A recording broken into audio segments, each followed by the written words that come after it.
페르시아에 사니아라는 유명한 시인이 있었습니다. 그는 평소에 불평하지 않았는데 꼭 한 번 불평한 일이 있었다고 합니다.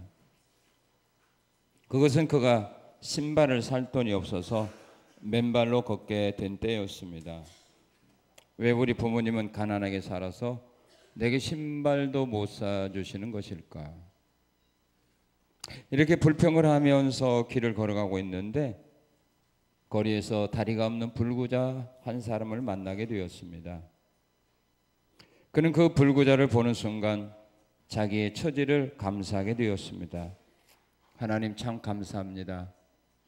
다리 없는 사람에 비하면 비록 신발을 신지는 못했지만 두 발로 걸을 수 있으니 참 행복하고 만족합니다 하고 하나님께 감사를 드렸다고 합니다.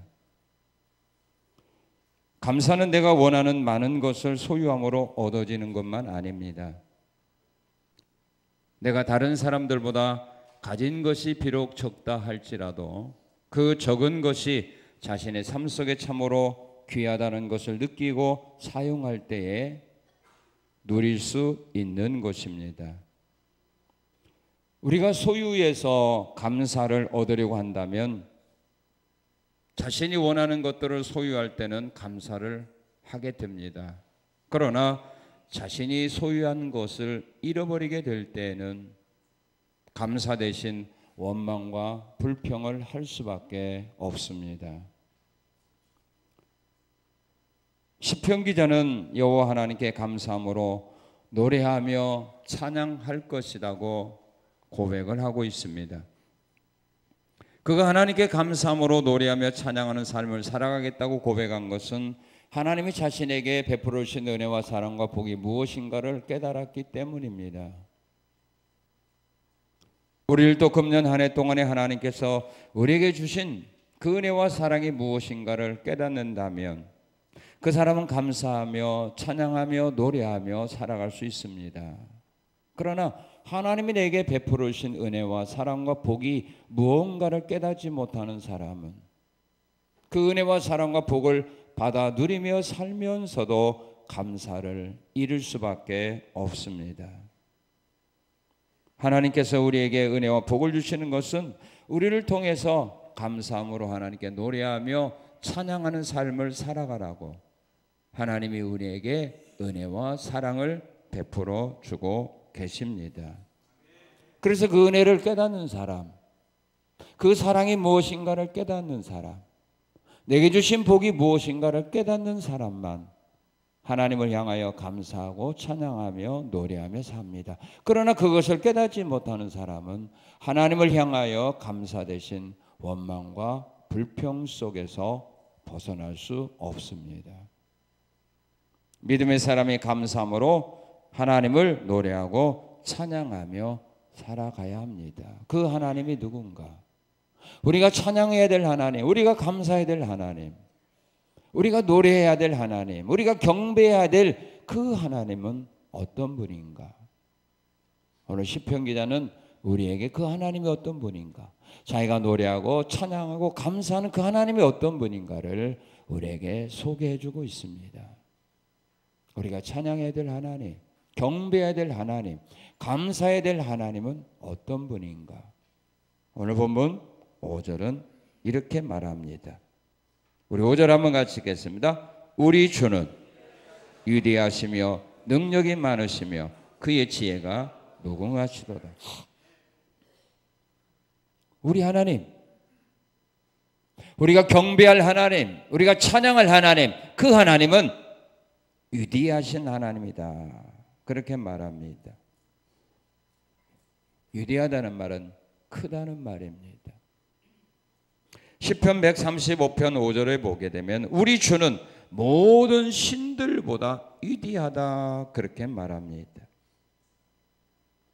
이 땅에 있는 모든 신들보다 크신 하나님이 바로 우리 하나님이다.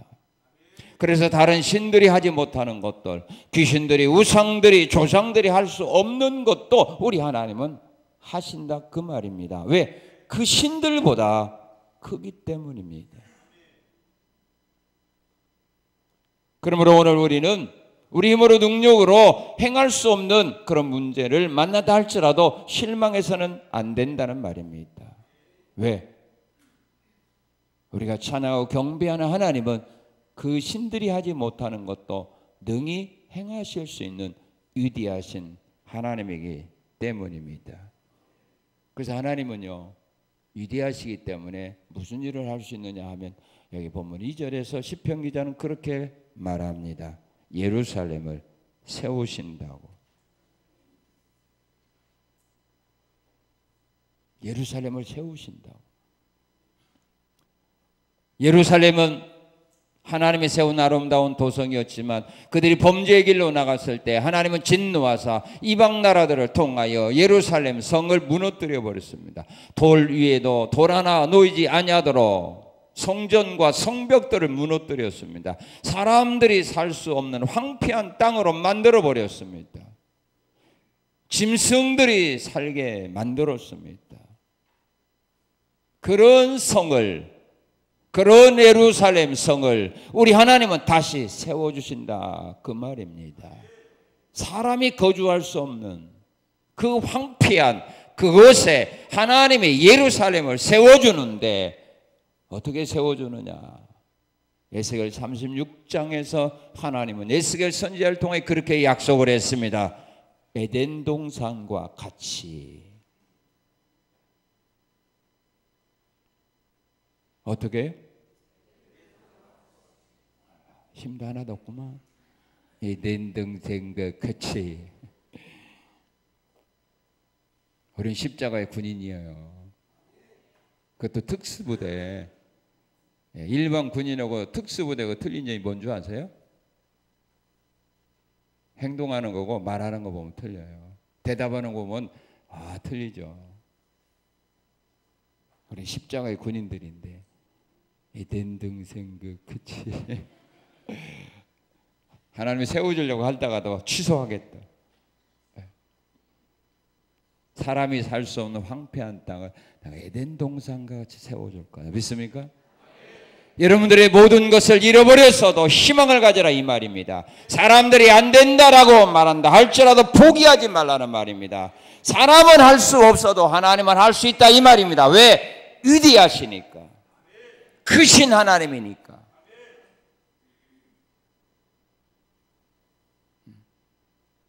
모든 것이 무너졌습니까? 모든 것을 잃어버렸습니까? 희망이 없습니까? 예루살렘을 세우시는 하나님을 바라보라 이 말입니다. 전보다 더 아름다운 예루살렘으로, 에덴 동산과 같은 아름다운 에덴 동산으로 내가 다시 세워줄 거다. 우리는 약속을 해도 약속을 지킬 수 없습니다. 왜? 힘이 없어서. 그런데 하나님은 하십니다. 위대하니까. 그 하나님은 오늘 본문 5절이 말하는 대로 능력이 많으니까.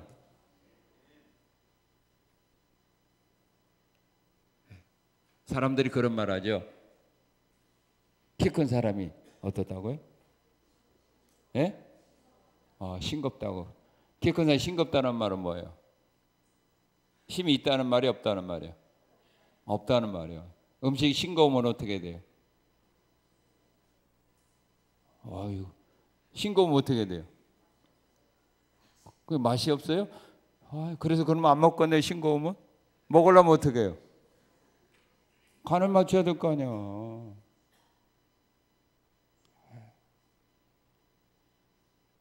우리 하나님은 크시지만 싱겁지 않단 말이에요. 왜요? 여기 능력이 많다고 있잖아요. 이게 소금치 필요 없어요. 하나님은 위대하심과 동시에 키기도 크지만 뭐예요?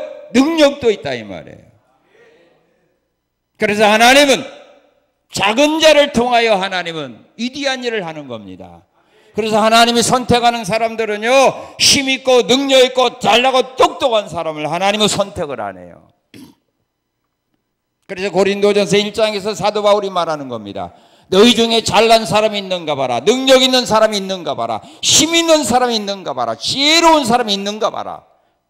없다는 겁니다. 왜? 하나님은 약한 자를 통하여 강한 자, 육체를 뽐내는 사람을 부끄럽게 하기를 좋아한다 그랬어요. 그래서 하나님은 잘난 체 하는 사람은 안 쓰는 겁니다. 쓰다가도 잘난 체 하는 사람은 버리는 겁니다.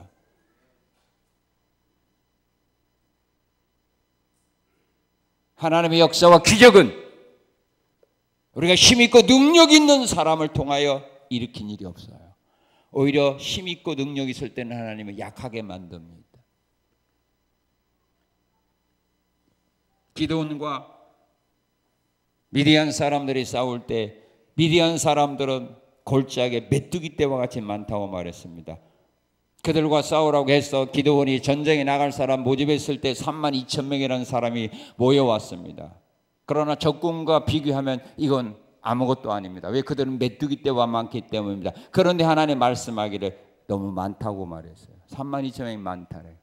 전쟁에 겁먹은 사람 돌아가라고 말했어요. 22,000명 돌아가서 10,000명이다. 그런데도 많다는 겁니다. 그리고 300명 가지고 일합니다. 왜? 숫자가 많게 되면 자기가 이겼다고 생각하기 때문입니다.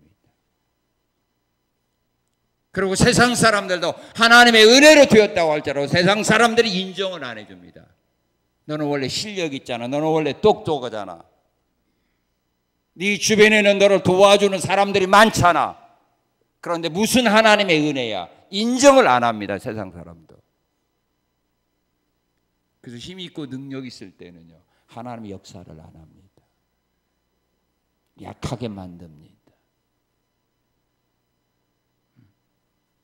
소돔 고모라 성에 살던 롯이 적군에 의하여 포로로 잡혀갔습니다. 그런데 그들을 구원할 때 하나님은 아브라함의 18명의 가신을 통하여 그를 구원해냅니다. 여러분들이 약하다고 실망하지 말라는 말입니다. 내가 오히려 약하기 때문에 하나님의 능력이 나를 통하여 나타날 수 있다는 겁니다. 도와주는 사람 없다고, 가진 것 없다고 실망하지 말고 능력이 많으신 하나님을 믿고 의지하고 나갈 때 하나님이 쓰시는 겁니다. 이게 하나님 믿는 거 아닙니까? 그리고 우리 하나님은 크실 뿐만 아니라 능력도 많고요. 사람이 능력이 많아도요, 뭐가 부족하면 쓸모가 없어요. 상대에게 이용만 당합니다. 뭐가 부족하면, 잘하시는 지혜가 부족하면 힘이 있어도요, 이용만 당합니다. 그런데 우리 하나님은 여기 5절에 보니까 그 지혜가 무궁하다. 하나님의 지혜는 우리가 측량할 수 없습니다. 크시고 능력도 많고 지혜도 많습니다. 그래서 다니엘 2장에 보면은 하나님의 지혜가 느부갓네살 왕의 자기가 꾼 꿈도 잃어버렸는데 그 꿈까지 생각나게 했고 그 꿈까지 해몽해 주지 않았습니까? 사람은 할 수가 없었습니다. 어떤 신도 어떤 지혜자도 그 문제를 해결할 수 없었는데 하나님의 지혜는 해결해 주셨습니다.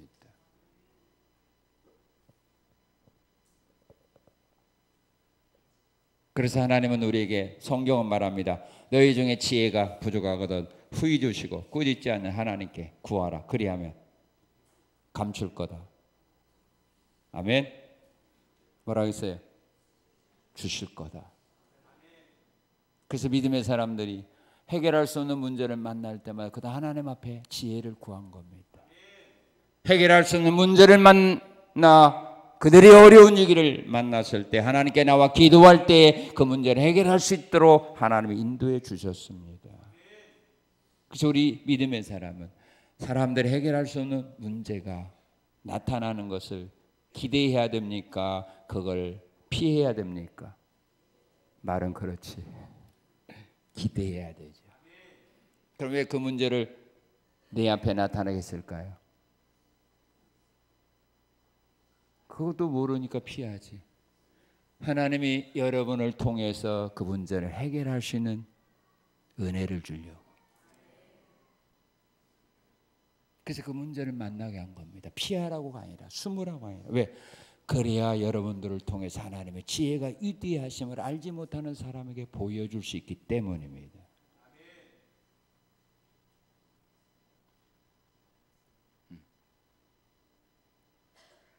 그게 하나님 믿는 사람이에요.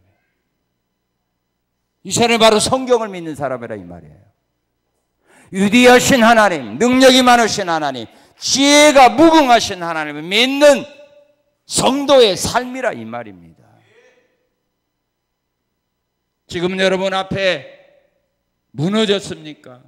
집들이 무너졌습니까? 삶의 터전이 무너졌습니까? 그 앞에 실망과 좌절에 빠져 있습니까? 예루살렘을 세우시는 하나님, 에덴 동산과 같이 회복시켜 주시는 하나님을 바라보아야 합니다. 사람들이 할 수 없다, 해결할 수 없다라고 하는 문제 앞에 있습니까? 그 앞에 두려움에 염려, 근심 속에 떨고 있습니까? 능력이 많으신 하나님, 지혜가 무궁하신 하나님을 믿는다면 그런 모든 염려, 근심은 사라집니다. 그리고 우리에게 희망이 생깁니다. 이게 하나님 믿는 사람이에요. 이게 하나님 믿는 사람의 열매라는 말입니다. 열매는 그 나무가 좋은 나무냐 나쁜 나무냐 하는 것을 증거해 주는 것이 열매입니다. 여러분의 믿음이 좋으냐 나쁘냐 하는 것을 증거해 주는 것이 이 열매라는 말입니다. 이 열매가 없다면 여러분은 하나님을 안 믿는 사람입니다. 불신자라는 말입니다. 교회만 다니는 사람이지 하나님을 믿고 의지하는 사람은 아니라는 말입니다. 왜? 열매가 쭉정인데요.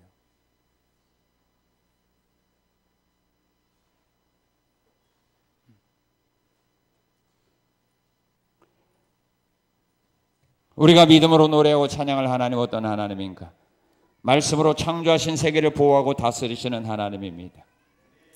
우리 하나님은 만들어 놓고 버리지 않습니다. 끝까지 책임져 주십니다. 부모가 자녀를 낳고 끝까지 책임져 주시는 부모도 있는가 하면 요즘에는 부모가 자녀를 낳고 버리는 부모도 있습니다. 그러나 우리 하나님은 자기가 만든 이 세상 피조물을 절대로 버리지 않습니다. 다스리고 보호해 줍니다. 무엇을 보호해 줍니까? 자, 우리 8절 한번 읽겠습니다. 8절. 그가 구름으로 하늘을 덮으시며 땅을 위하여 비를 준비하시며 산이 풀이 나게 하시고, 우리 16절 17절. 눈을 양털같이 내리시며 소리를 재같이 흩으시며 우박을 떡부스같이 뿌리시나니 누가 능히 그의 주의를 감당하리요. 우리 하나님은 자연을 다스립니다. 로마서 11장 36절에 보게 되면 만물이 주께서 나오고 주로 말미암고 주께로 다시 돌아간다고 말합니다. 히브리서 1장 3절은 말합니다. 하나님은 모든 세계를 지으시고 그의 능력의 말씀으로 만물을 붙들고 계신다, 그렇게 말합니다. 창세기 8장 22절에서 우리 하나님 말씀합니다. 땅이 있을 동안에는 심음과 거둠과 추위와 더위와 여름과 겨울 낮과 밤이 쉬지 아니하리라. 추위, 겨울, 낮과 밤, 우박 내리는 것, 소리가 내리는 것들, 비가 내리는 것을 사람들이 마음대로 주장할 수 있다면 이 세상에 홍수 없어, 재앙은 없어요. 근데 사람이 안 돼요. 어떻게 우리가 그걸 마음대로 변경시킵니까? 추위, 더위를 우리가 어떻게 마음대로, 비가 오게 또 오지 않게 어떻게 우리가 그 마음대로, 낮과 밤을 어떻게 우리 마음대로, 안 됩니다. 이건 하나님이 하시는 겁니다. 자연을 하나님은 지금도 보호하고 계십니다. 섭리하고 계십니다. 그뿐만 아니라 하나님이 창조했던 짐승들까지도 보호해 줍니다.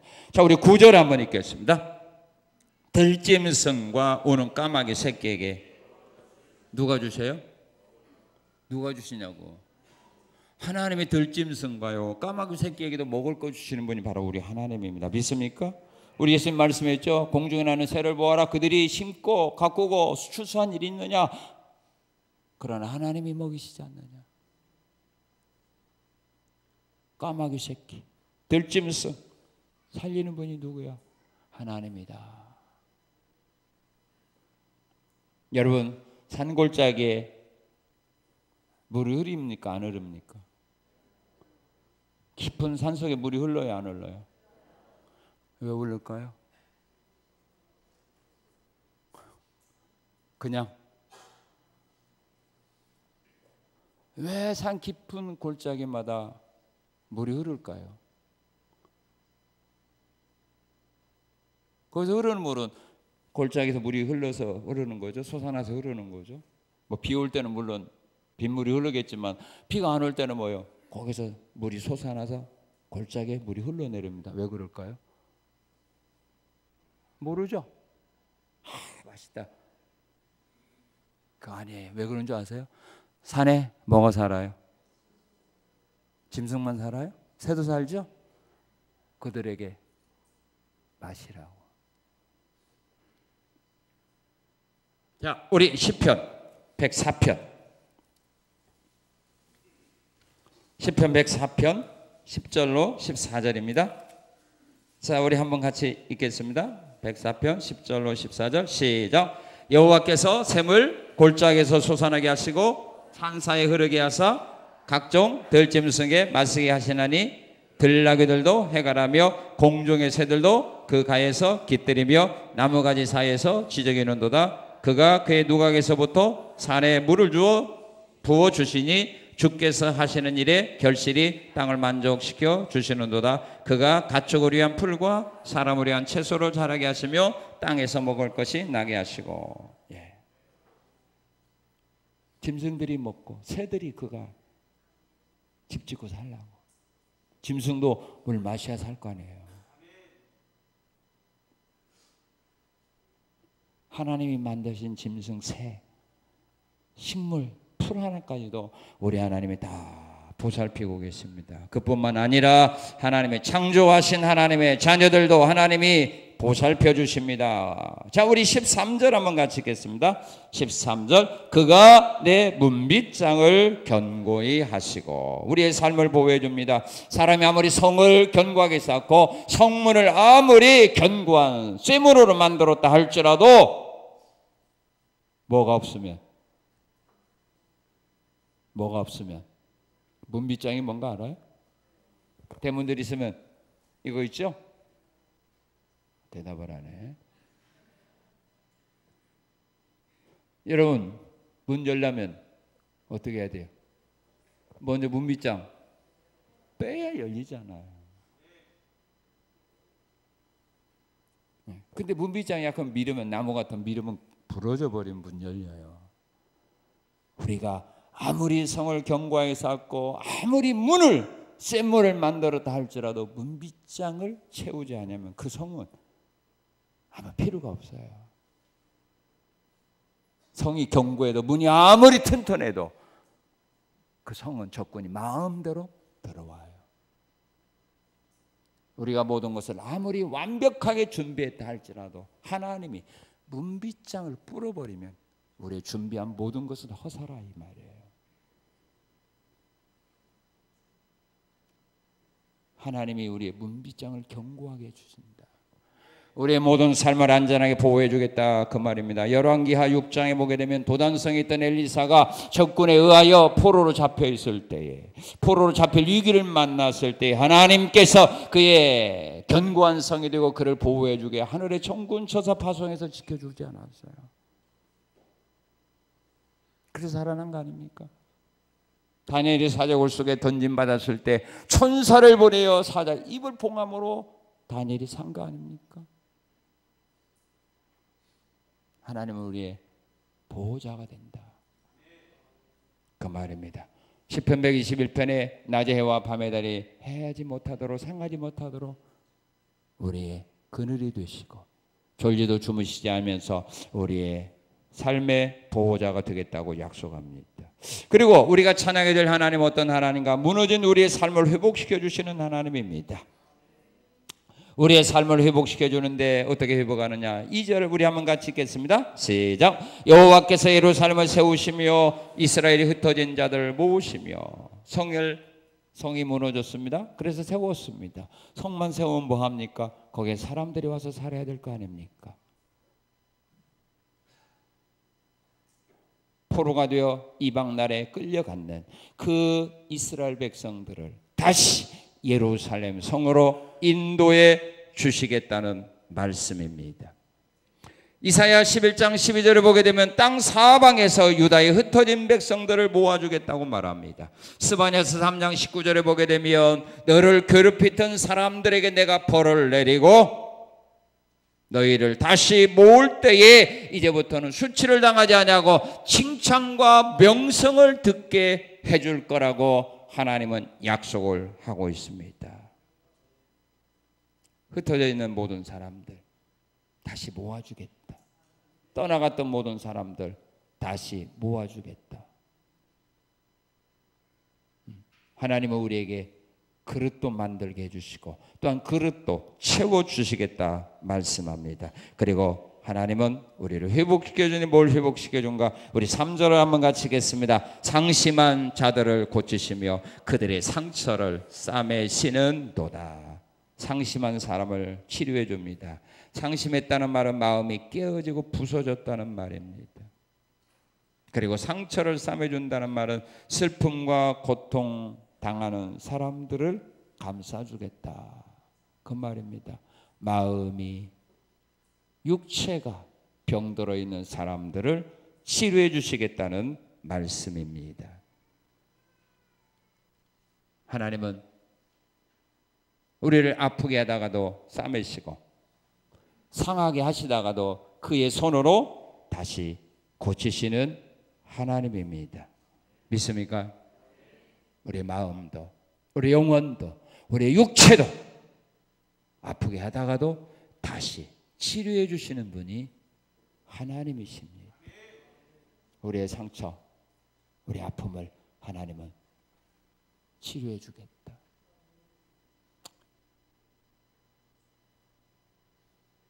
우리는 이 하나님을 바라보고 믿는 겁니다.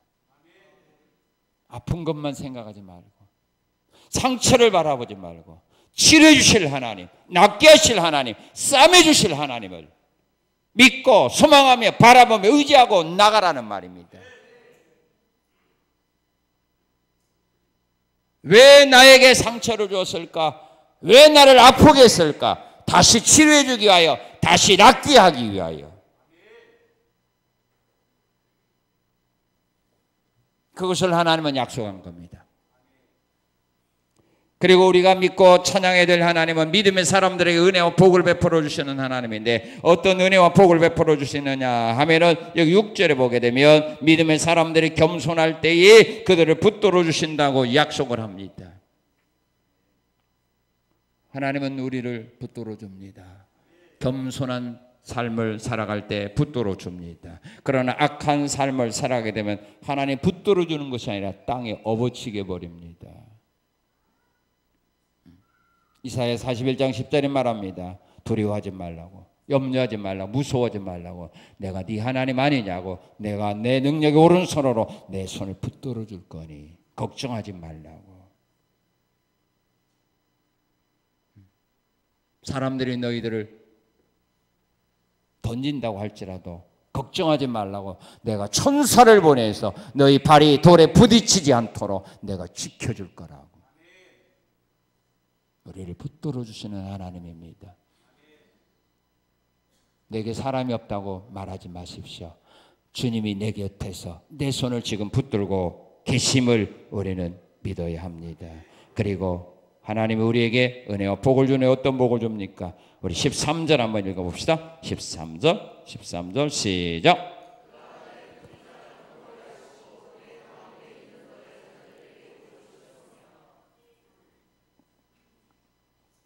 어떤 복을 주십니까?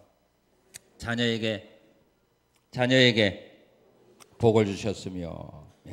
잠언 11장 21절은 말합니다. 악인은 피차 손을 잡을지라도 벌을 멀하지 못할 것이나 의인의 자손은 구원을 얻으리로다. 이 자녀에게 내가 복을 주겠다.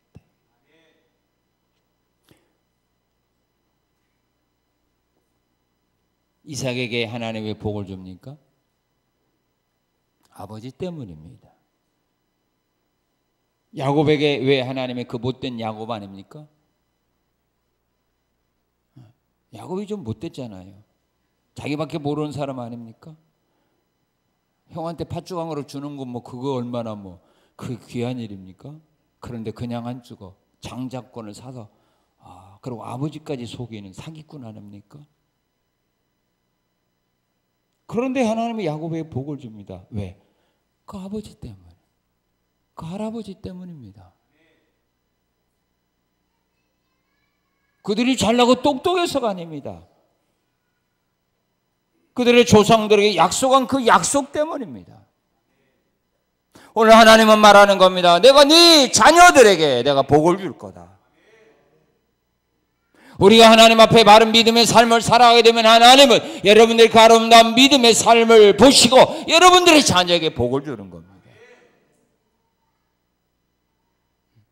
우리가 자녀들에게 끝까지 줄 수는 없습니다. 살아있을 동안에는 우리가 어느 정도 그들에게 힘이 될지 몰라도 죽은 다음에는 우리는 더 이상 할 수 있는 방법이 없습니다. 그러나 하나님은 내가 죽은 다음에도 계속하여 자녀들에게 복을 주겠다 그 말입니다. 그리고 또한 하나님이 우리에게 주신 은혜는 복을 주는 어떤 복을 주는가? 우리 14절 한번 같이 읽겠습니다. 14절 시작. 내 경내를 평안하게 하시고 아름다운 밀로 너를 배불리시며 우리 경내를 평안하게 해주겠다고 말합니다. 여러분의 가정에요, 여러분들의 직장에, 교회에 하나님이 뭐요? 평안한 복을 주겠다. 예레미야 33장 6절은 말합니다. 내가 이 성을 치료하며 고쳐 낫게 하고 평안과 진실이 풍성함을 그들에게 나타낼 것이라. 시편 29편 11절은 말합니다. 여호와께서 자기 백성에게 평강의 복을 주신다. 주님은 약속했습니다. 내가 너희에게 주는 평강은 세상에 주는 평안과 다르다. 세상에 주는 평안은요, 환경에서 얻습니다. 그러나 주님이 주신 평안은 환경을 초월해서 누리고 삽니다. 오늘 우리에게 환경에서 평안을 오늘 우리는 누릴 수가 없어요. 왜? 우리에게 들려오는 소식, 눈으로 보여지는 현상들 불안고 초조하게 만듭니다. 이런 데서도 우리 하나님이 주신 평안은 우리로 하여금 평안함을 누리며 살게 합니다.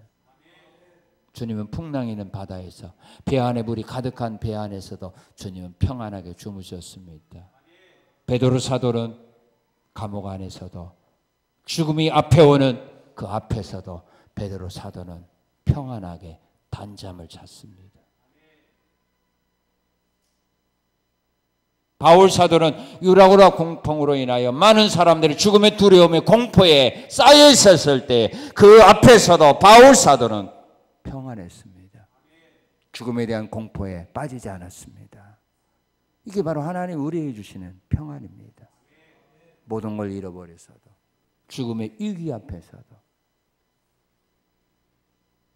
평안을 누리는 것이 하나님이 주시는 평안입니다.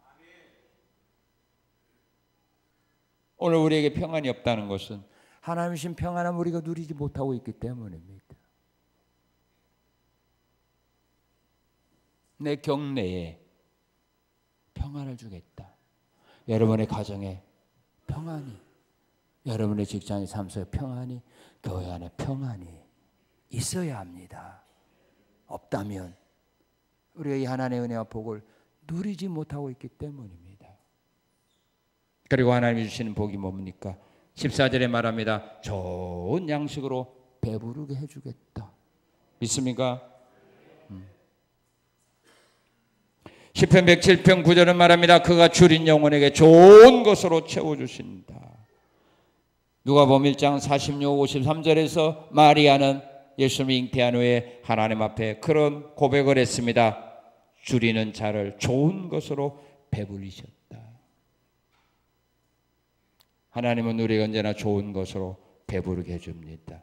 그리고 하나님 우리에게 주시는 은혜가 있는데 어떤 은혜냐? 여기 15절 19절을 보게 되면 우리에게 말씀을 주십니다. 말씀을 주셔요. 말씀은 아무에게나 주는 거 아닙니다. 느헤미야 9장 13절에서 느헤미야는 고백을 합니다. 하나님의 시내 산에서 하나님의 시내 산에 강림하여 우리 백성들에게 규례와 율법과 율례와 계명을 주셨다고. 예수님은 요한복음 17장 8절에서 이런 고백을 했습니다. 나는 아버지께서 내게 주신 말씀을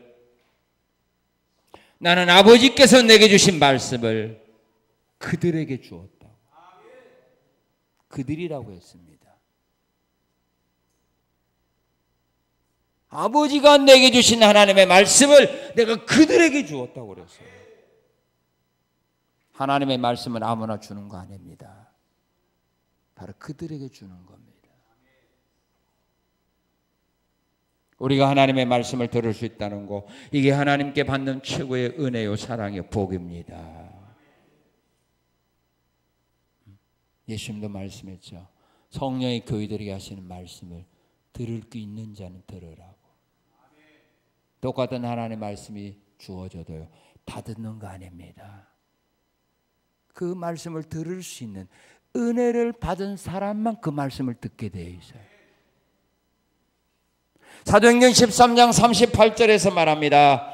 하나님께서 영생을 주기로 작정된 사람들은 하나님의 말씀을 믿었더라. 영생을 주기로 작정된 사람들이 하나님의 말씀을 들었을 때 그 말씀 믿고 예수 믿는 거예요.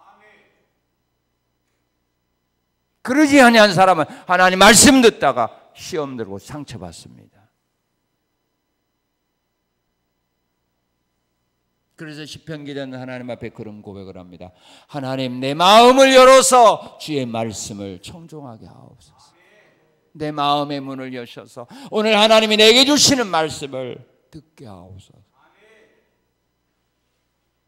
은혜를 주지 아니하면 하나님 말씀을 듣지 못해요. 믿지 못해요. 그래서 하나님께서 믿음의 사람이 주시는 은혜가 바로 그겁니다. 하나님의 말씀을 주는 겁니다. 자, 그럼 믿음의 사람들이 왜 감사함으로 하나님께 노래하고 찬양해야 될까요? 왜 우리가 하나님께 감사하며, 우리가 하나님께 왜 노래하며, 왜 찬양하며 살아가야 될까요? 그 이유를 오늘 시편 기자는 우리에게 가르쳐 줍니다. 자, 해답은 1절에 있습니다. 1절 시작.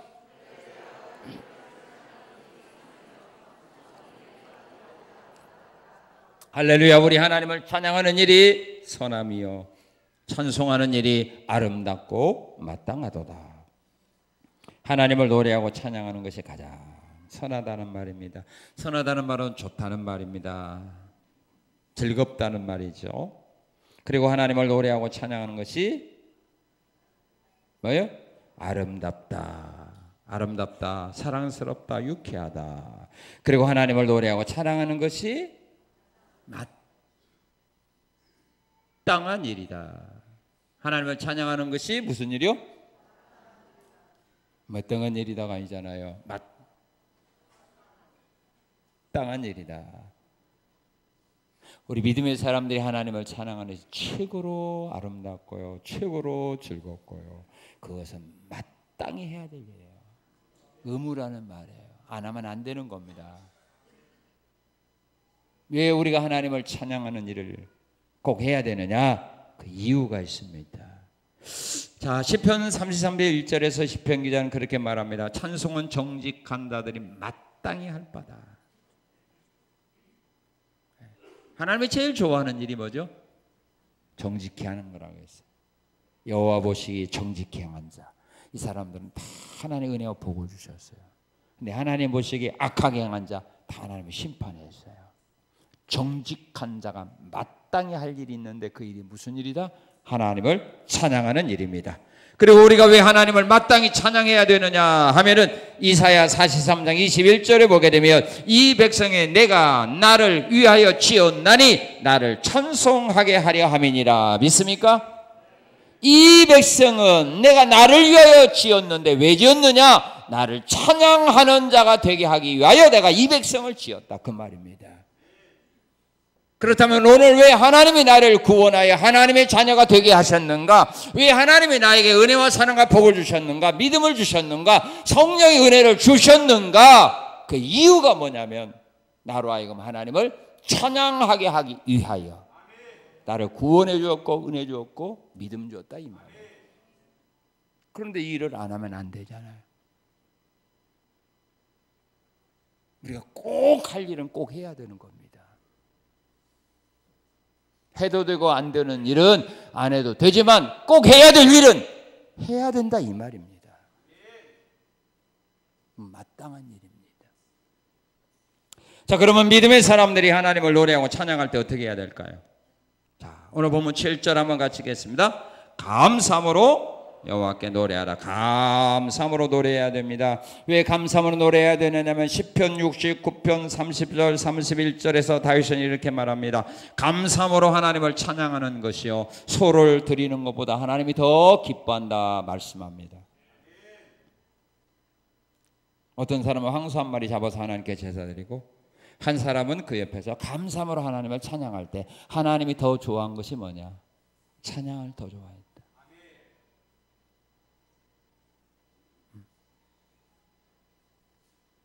황소를 잡아서 하나님께 제사하는 것보다 감사하는 마음으로 하나님을 찬양하는 것을 하나님이 더 좋아한다. 그럼 우리가 더 좋아하는 거 해야 될 거 아닙니까?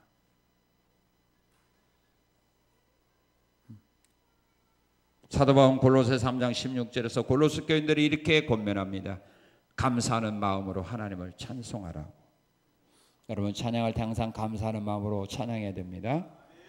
그리고 7절에 보게 되면 수금으로 찬양하라.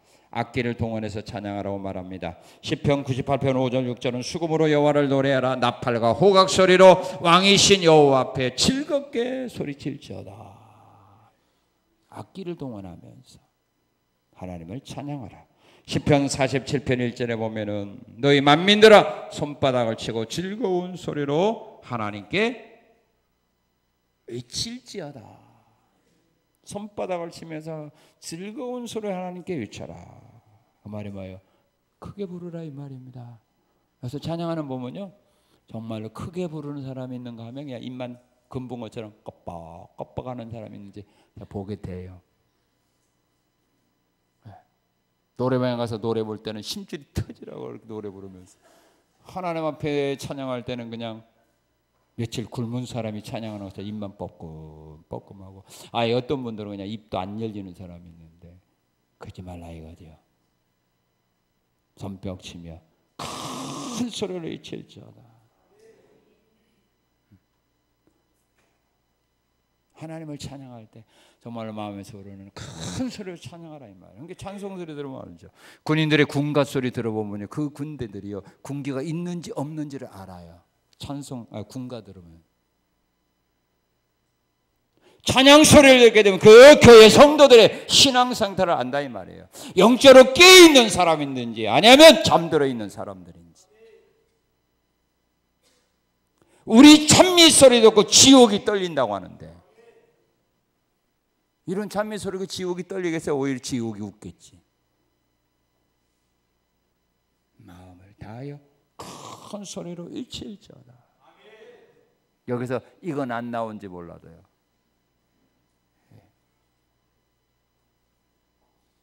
힘을 다하여 찬양하는 겁니다. 그리고 시편 66편 1절 81절 1절에 보면 기쁘고 즐겁게 찬양하라 그렇게 말합니다. 우리의 능력이 되시는 하나님을 향하여 기쁘게 노래할지어다. 기쁘게 찬양할지어다. 하나님을 찬양할 때는 감사하는 마음으로 악기를 동원해서 손뼉을 치면서 힘을 다하여 기쁘고 즐거운 마음으로 하나님을 찬양해야 됩니다. 왜? 이런 찬양이 바로 가장 선한 일이고 가장 아름다운 일이고 이런 찬양은 우리의 성도들이 마땅히 하나님 앞에 드려야 될 찬양이기 때문입니다. 하나님 우리에게 베풀으신 은혜, 사랑, 복을 깨닫는다면 이 하나님을 찬양하는 일에 하나님께 영광 돌리는 데 감사하는 일에 경배하는 일에 더욱더 헌신함으로써 날마다 위대하신 하나님의 은혜와 사랑 안에서 잃어버린 것들 다시 회복하고 무너진 곳에 에덴 동산과 같이 아름답게 세움을 받고 여러분들의 경내에 평안이 넘치고 여러분들의 후손 대대로 하나님의 은혜와 사랑과 복을 받고 항상 여호와 하나님의 말씀이 여러분들의 삶 속에 풍성 임하고 좋은 양식으로 배불리 베풀어 주시는 이 은혜, 이 사랑, 이 복을 앞으로 남아있는 삶 속에서도 받아 누리면서 하나님을 기쁘고 즐거운 마음으로 찬양하며 경배하는 여러분의 귀한 신앙의 삶들이 지속되기를 주님의 이름으로 축원합니다. 고마우신 하나님 감사합니다. 감사합니다. 하나님을 기쁨으로, 감사함으로, 즐거움으로 손뼉을 치면서 찬양할 수 있도록 은혜 주신 하나님 감사합니다. 지금까지 베풀으신 은혜와 사랑도 감사하지만 또한 앞으로도 이 귀한 은혜와 사랑과 복이 중단됨이 없이 우리의 삶 속에 임할 때에 이런 은혜와 복을 누리는 그런 가운데 하나님을 찬양하며 경배하는 귀한 신앙의 삶을 살아갈 수 있도록 은혜, 사랑, 복으로 더해 주신 하나님께 감사드리며 예수님 이름으로 기도합나이다. 아멘.